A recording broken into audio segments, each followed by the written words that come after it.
welcome back or welcome to my channel. In honor of Chris Brown starting the Breezy Bowl tour this summer, celebrating 20 years of Chris Brown music, I thought there would be no better time than now to do a video of my album rankings. This is gonna be a little complicated because I have two lists. One list is objective and I have like statistics and math that I did to rate each album, but then I have my own personal list because there are still certain albums that I would put on before other albums, even though it doesn't match the list with the math. So real quick, how I did this was I included the total songs, including deluxes and extendeds and stuff like that. I'm not including any mixtapes and joint albums. I'm just doing solo albums. I will try to briefly and quickly explain that because I just think that if I explain where I'm getting this all from, it just makes sense and I'm not just throwing stuff out there. I really did like thoughtfully plan out a whole system so that I could like accurately give like this data of like information and figure this all out. First, I will go through my song ranking system that I created, and then I will go through my album ranking system that I created based off my song rating. It's pretty much 1 through 4, and 1 being that I don't like it at all, I skip it, I don't really go back to it. It's just not for me. Not very many 1s.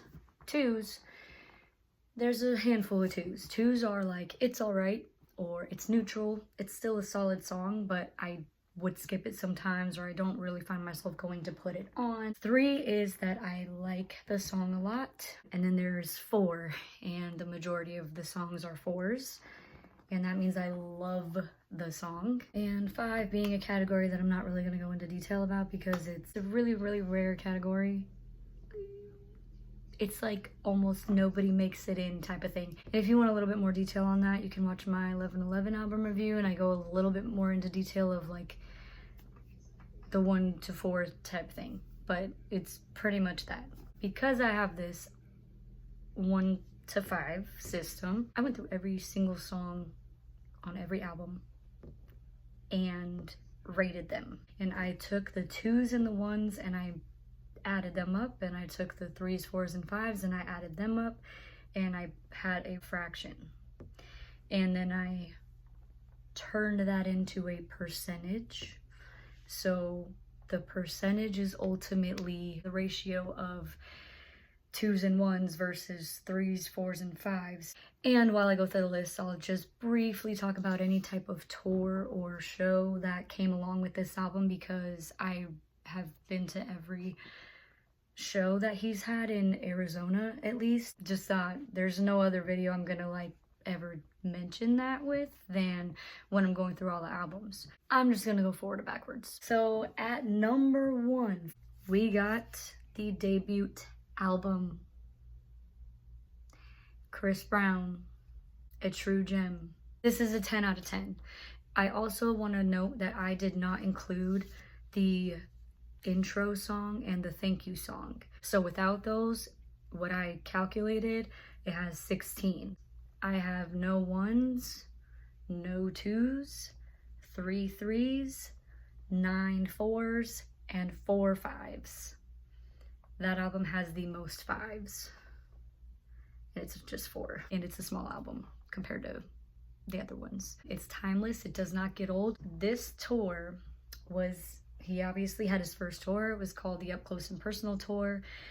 I believe when it was in, at least in Arizona, when I went, it was 2006, and I was in 7th grade. I believe I was 13, and I had like nosebleed seats. It honestly is kind of a blur because I was so far away, but I remember freaking out because he was like right there in person, and seeing it for the first time, there's no comparison to that. Even if they're far away, it's just such a crazy thing to process that the person you've been listening to and seeing on the Chris Brown's Journey DVD and music videos and this and that, that like he's literally right there in person in front of your eyes. Like that just blew me away, and I cried. And I was 13, so I mean, come on. His openers, it was them Franchise Boys, Joel Santana, Cherish, Neo, and Lil Wayne. I still remember Lil Wayne had like his backdrop of the Carter, but it was like the black and white one.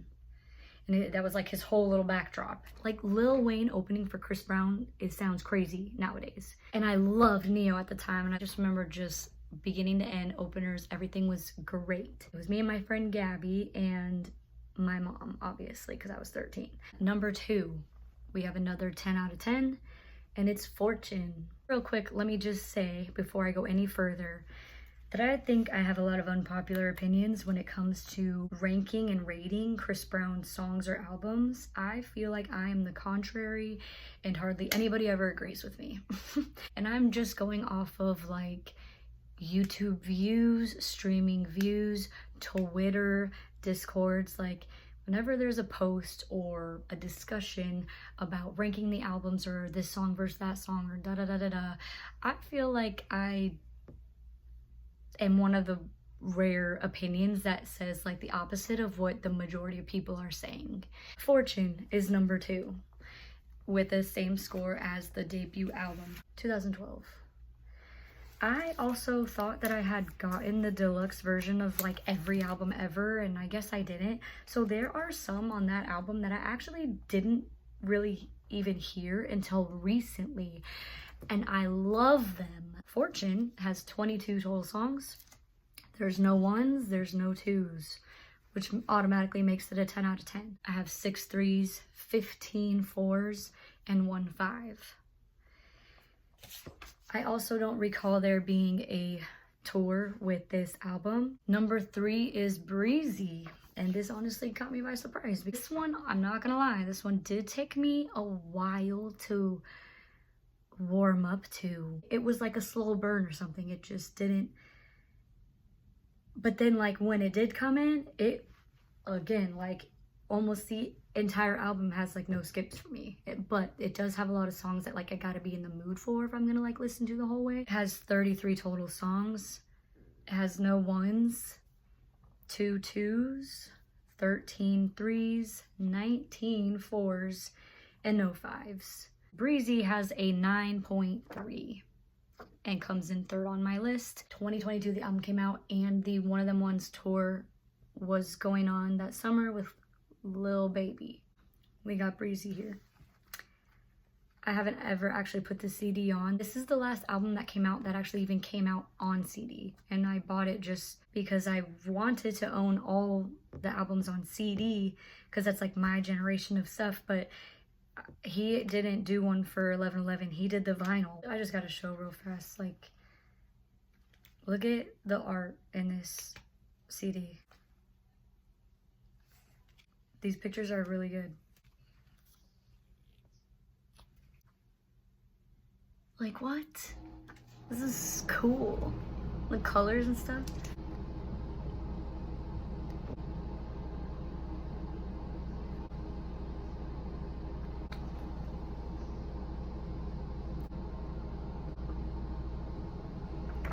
I just had to show that because those are good. All right, and with this album came the tour, and this was my least favorite show. Nothing to do with Chris Brown and his performance, but the experience itself that me and my best friend had when we went to this show. Here is a video of me giving this story time on TikTok. We live in Arizona, and so the last thing I was expecting to happen was a flash flood.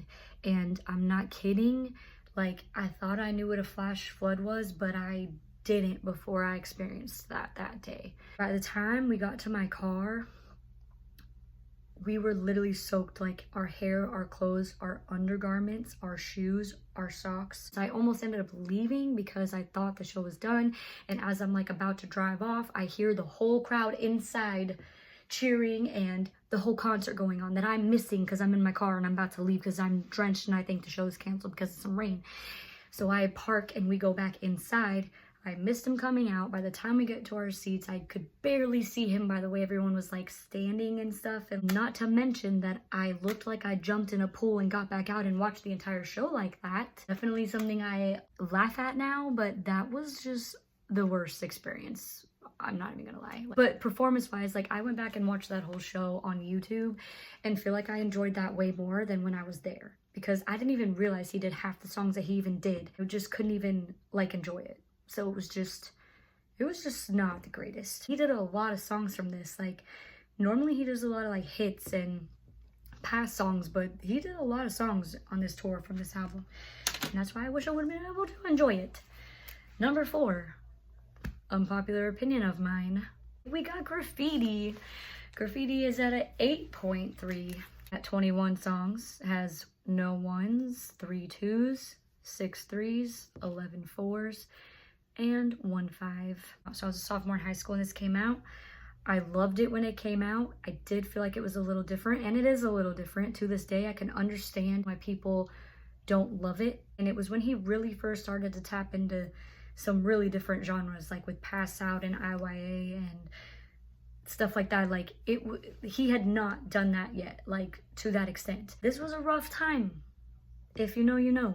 This was a very rough year. I understand if this never gets the recognition that it deserves. I love it personally. So because of all that stuff that was going on in 09, yeah, he did not tour for that one. Number 5 is 1111, and that's at a 7.9. 1111 came out in 2023. Deluxe came out 2024. Tour was 2024. So it is the most recent album out. We have 35 songs. So we have 1 1, we have 5 twos, 11 threes, 15 fours, and 3 fives. And that tour was the 1111 tour with Money Long, I believe. I hope I said that right. And that was one of my favorite shows and experiences and albums in general. I can't say really one bad thing about it. I think that was like the biggest set list I'd ever seen him do. He had 4 different like acts, and then the amount of songs he crammed in on his set list was nuts. The dancing and everything and the singing, the vocals, everything was great. It was a great show. I loved it. That was where I got this shirt. Went through kind of a mess to get this shirt because apparently we're in a cashless society now. Number 6, Exclusive, the second album of Chris Brown's career. Exclusive is at a 7.6. Has 21 songs, has no ones. I have 4 twos, 1 3, 14 fours, and 2 fives. The second tour I went to, it was indoors. It was just me and my mom, and I was in the nosebleeds. And so it was a little bit of a blur again because I was so far away, but very memorable. The take you down in the little back of the floor on the circle. I was just like not expecting that. And then like my mom was with me, so it was just like, oh, yeah. And I remember that I kind of was late to that show, so I didn't see any like openers or anything. So we got the original and the Forever edition. This is cardboard. I used to have this like on my wall. There's holes from the tacks.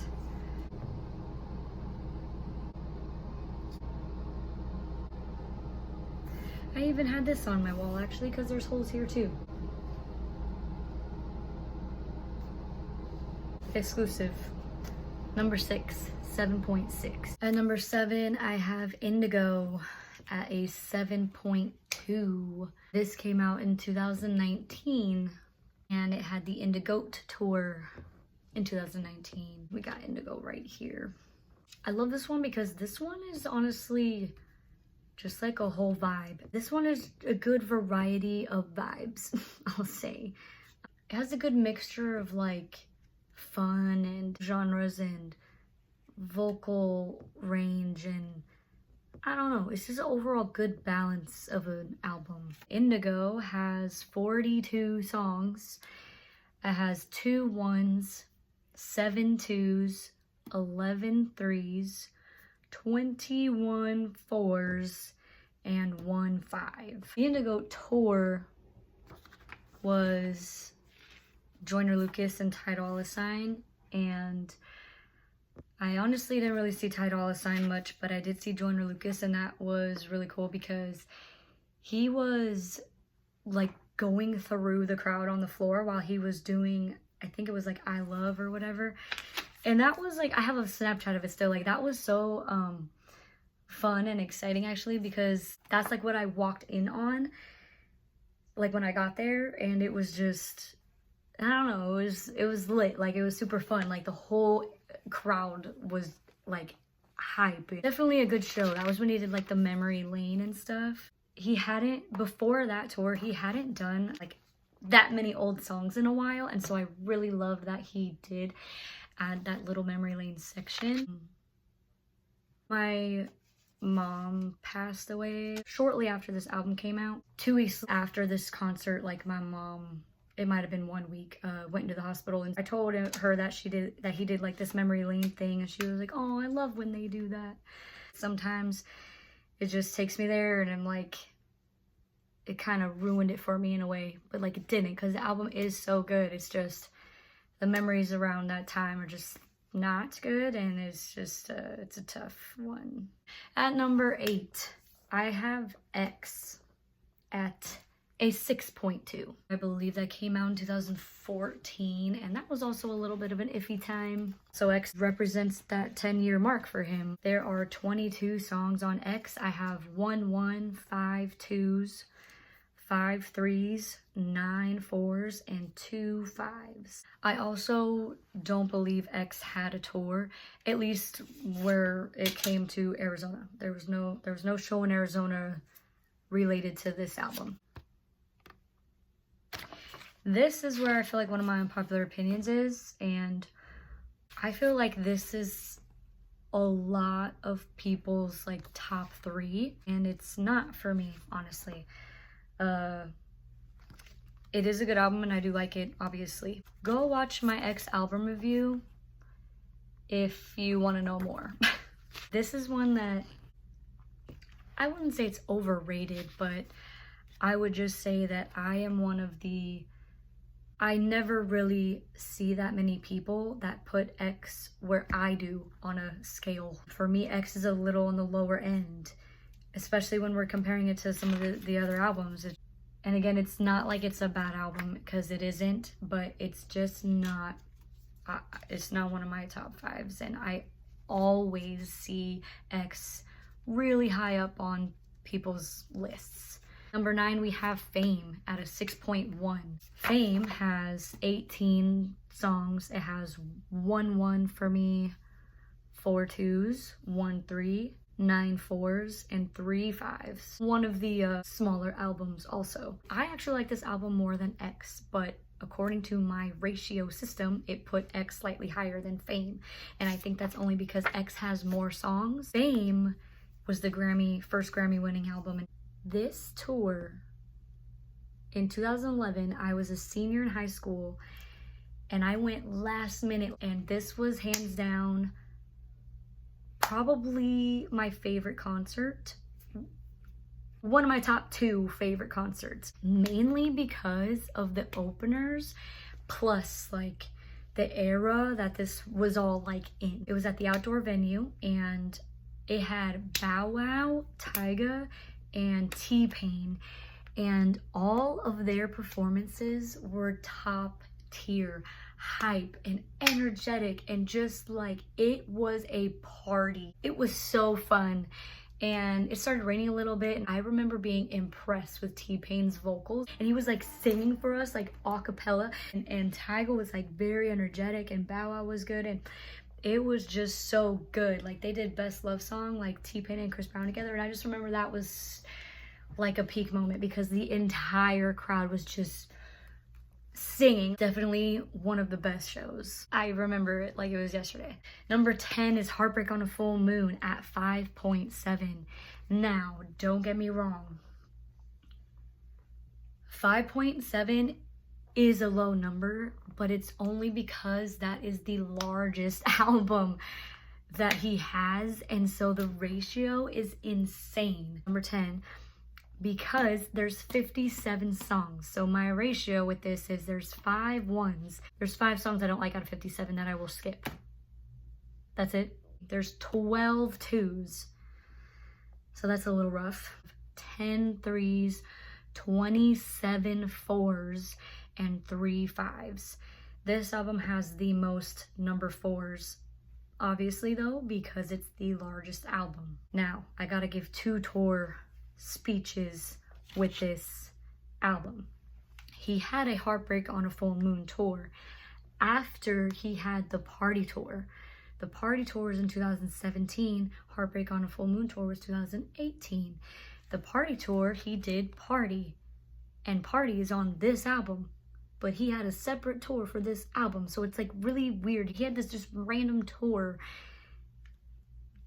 for like no reason, pretty much. Like, it didn't follow like an album or anything. It just was kind of there. So 2017, I had like barely found out that he was going on tour, and my mom, she called to tell me that she got me a floor seat ticket, row 11, to this tour. And this is what pairs up with my Fame tour experience, that this is like my top 2 concert experiences. Now, I'm gonna try to be real quick about this, but this tour, the reason why it's almost like number 2 compared, like in comparison to the Fame one, I would just put them equally, is because right when I was getting in line to wait to like go inside, I felt myself start to get sick, like real sick. I just was like, please just get me through this next like 5 hours. And I got the merchandise line, I got my shirt, I went to my floor seat and was just, I vlogged this whole experience too, by the way, so if you want to watch it, go watch it. It's in this playlist, I believe. And I recorded my reaction. I wanted to show my mom that because it was because of her that I even had that experience. So just a FYI, like you see a lot of me in the video. I'm just cold and like just starting to like not feel good, and I'm just trying to hang in there, and I'm like, oh no. So I guarantee you I had a fever and was just, oh man. By the way, Fabulous was one of the openers. It was cool to see him, but I wasn't too impressed with his performance. He seemed drunk and like really like loud and obnoxious, but it was still cool to see him and like see him do some of his hits and stuff.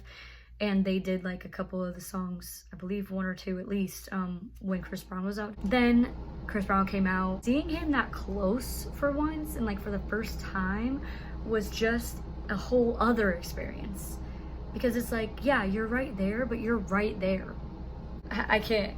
You just have to watch the video. The stage was also like this little square stage in the middle of the arena, and the seats were all around it, and I'm on the floor, and the stage is kind of high up. And when he was on the other side of the little square stage, I couldn't even see him at all. I feel like if I'm gonna have a floor seat ticket, I better be able to see you the entire time. I just don't feel like it's right for me to have moments or songs where I can't see you at all when I'm that close.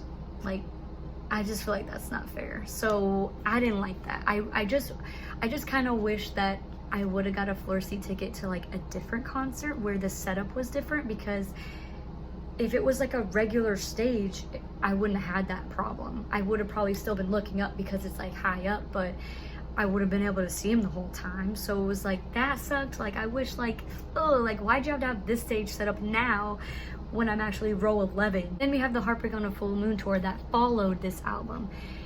And now this tour, this is when I got that baseball jersey. Like, he had the baseball jersey, Heartbreak on a Full Moon, was like blue and white. It's like one of my favorite merchandise like shirts that I've gotten from any of the tours. The only thing that sucked about this show was that he didn't have a single opener or even a DJ. I always get there early and I get the merchandise and then I sit and I wait.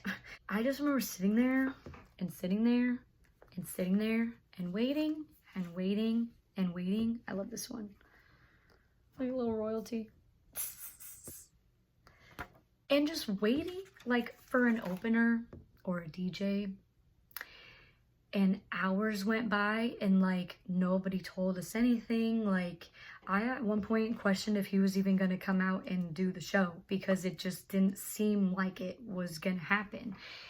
And apparently what I knew to be true at the time, nobody came because like the VMAs or something were going on the same night, and so the openers, I don't even remember who he was supposed to have open for him, but whoever it was didn't go to open. They went to the VMAs or something like that. At least like have a DJ come out and like play songs. It was really like not fun at all. It was just like a bummer. It was like really disappointing because that's part of the whole experience and you're paying a lot of money and then you have no entertainment until the main act comes out. Like, okay. But it was fun. Like once he was actually on stage, it was all forgotten about. It was fine. And then at number 11, we have Royalty at a 5 out of 10. That means I like half the album. And that is a little bit disappointing because that album only has 18 songs. So there's 1 1, 8 2s, 5 3s, 3 4s, and 1 5. So it's a rough one. It's my least favorite. Like kind of a lot of people agree with me, but there are a lot of people that put this one way higher than Last or anything. And the one that came with this album was the One Hell of a Night tour in 2015. I was 21 at the time, and I went with my friend Rachel, and I was actually at pretty good seats, and it up to that point in 2015, that was the closest I had ever been. And it had Omarion, Kid Ink, and French Montana. Fetty Wap was supposed to be there, but he wasn't there, and I was bummed about it. But it was cool to see Omarion and Kid Ink just for the song that they have together. And my main memory with that was that when Show Me came on, I'll never forget the entire crowd. Like that, it felt like a sold out show. Like when you looked around, like you didn't see a single empty seat. They were doing the hook of Show Me that's kind of like repetitive, and then they cut the music off to have like the crowd sing, and the crowd, we kept singing it and singing it and singing it over and over and over again, so loud to the point where they had to like make us stop singing it because we just kept going. That's a good picture. Yeah, so that's my objective album ranking with actual scores. And now I'm going to quickly go through one more list, way faster than this one, and give you my list that is personal and subjective, which is the album ranking that I sorted out through thinking of it as like which albums I would put on before other albums. I'll go backwards for that one. Least favorite to most favorite of my personal and final list that I'm going to give you. We got Royalty at number 11. It's just always, it's been my least favorite. I wouldn't say it's bad, but I wouldn't say it's great. Number 10, I have X. Just because there's a few gems on there doesn't mean the whole album's great. Number 9, now this is extremely hard, but Heartbreak on a Full Moon. Number 8 is Fame. I feel like Heartbreak on a Full Moon and Fame could both be in the same exact line. I only put Heartbreak on a Full Moon at 9 because of the larger amount of songs, which equals larger amount of songs I don't like that I would skip. So to be fair, yeah, I guess I'd put on Fame over Heartbreak on a Full Moon, but Heartbreak on a Full Moon has way more songs that I love than Fame does because it's way larger. So it's a dilemma. See what I mean? Fame. I think this album is great and I love some of these, but I'm gonna have to do an album review for this because I would love to go more in detail and more in depth of the album itself and just the songs and give more of my opinion. I haven't reviewed this one yet, so I would just save my opinions for that video. Number 7, I have Graffiti. Number 6, I have Indigo. Number 5, I have Breezy. Number 4 is Fortune. Number 3 is Exclusive. Number 2 is 1111. And number 1 is the debut album. The debut album, 1111, and Exclusive are my top 3 that I all kind of consider them in the same like line. That's my album ranking. Sorry, that took quite a while. He has a lot of songs and it's really hard to compare and contrast things that you think are like you think so highly of anyway. But again, we're celebrating 20 years of Chris Brown music this year with this Breezy Bowl tour, and I'm excited to see the set list because I want to know. I would just love nothing more than to hear or see performances of songs that he has never done, like stuff that's like not singles, and that would be great. If you have your own off the top of your head, go ahead and comment it. If you are a new fan and you've just like discovered Chris Brown's music and you're like, I was looking for this because there's a lot of music here and I wanted to hear some opinions of like who likes what. Well, these are my opinions, and I would definitely go off of the last short quick list that I gave because that's more like personable and like that's the list that I would actually tell somebody. I went through the in-depth list because it actually has like math that went into calculating the ratio of the numbers of the ratings of the songs, just to be objective. So I had one of each. Thanks for listening to me talk forever. Watch some of my other Chris Brown videos. I have other album reviews. I have a concert vlog of my first time having a floor seat. Check them out. And thanks for being here. See you next time.